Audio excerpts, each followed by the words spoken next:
Assalamualaikum warahmatullahi wabarakatuh. Perkenalkan nama saya Desianti, mahasiswa Politeknik Kemenkes Kendari, jurusan D3 Kebidanan, kelas 1B. Di sini saya akan menjelaskan tentang metabolisme.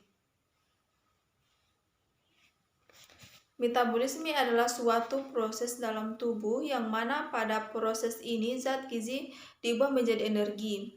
Energi yang dihasilkan dari proses metabolisme selanjutnya akan digunakan untuk segala macam kegiatan seperti berpikir, bernapas, serta berbicara. Oleh karena itu, suatu makhluk hidup yang memiliki metabolisme tubuh kurang baik akan kesulitan melakukan aktivitasnya. Proses pencernaan dimulai ketika makanan masuk ke dalam mulut, kemudian akan dipecah melalui bantuan enzim yang ada di dalam mulut.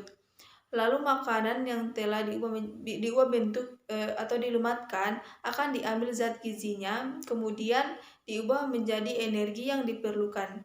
Sedangkan pada metabolisme zat gizi seperti karbohidrat akan menjadi energi untuk melakukan kegiatan sehari-hari. Proses metabolisme terbagi menjadi tiga. Yang pertama, metabolisme karbohidrat.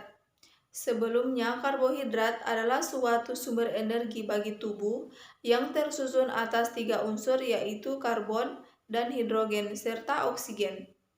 Karbohidrat juga merupakan suatu zat gizi yang sangat diperlukan oleh tubuh dan terdapat di dalam berbagai bahan pangan.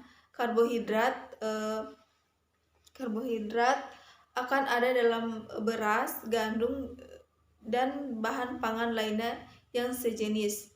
Fungsi karbohidrat yang pertama, satu, sumber energi, kedua, pembentukan senyawa lain, dan yang ketiga, penyusun gen. Proses metabolisme adalah suatu proses kimiawi yang terjadi dalam tubuh dengan maksud untuk mengolah karbohidrat yang telah masuk. Pada karbohidrat, bentuk yang paling penting atau yang paling utama yaitu glukosa.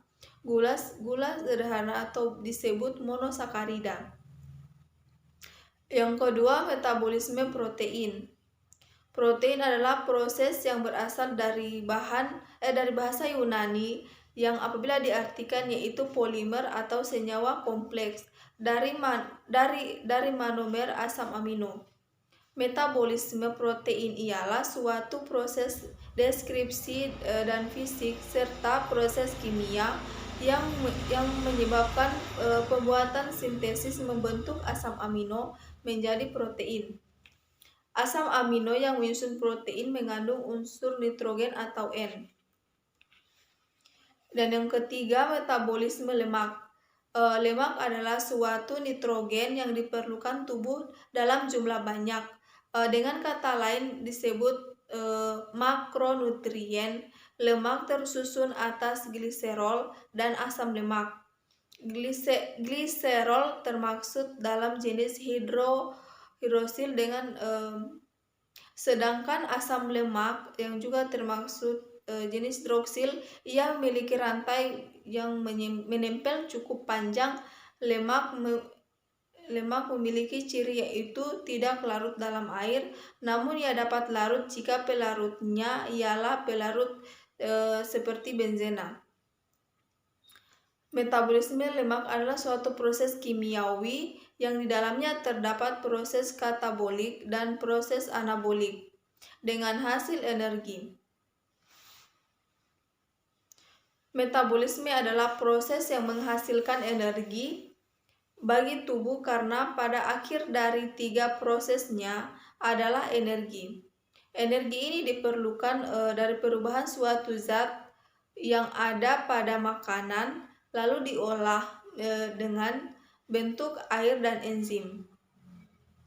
Energi yang dihasilkan kemudian digunakan untuk otot untuk menjalankan beragam aktivitas, diantaranya berpikir, berbicara, dan berlari. Baik, itu yang dapat saya jelaskan tentang metabolisme tubuh. Lebih dan kurangnya mohon dimaafkan. Wassalamualaikum warahmatullahi wabarakatuh.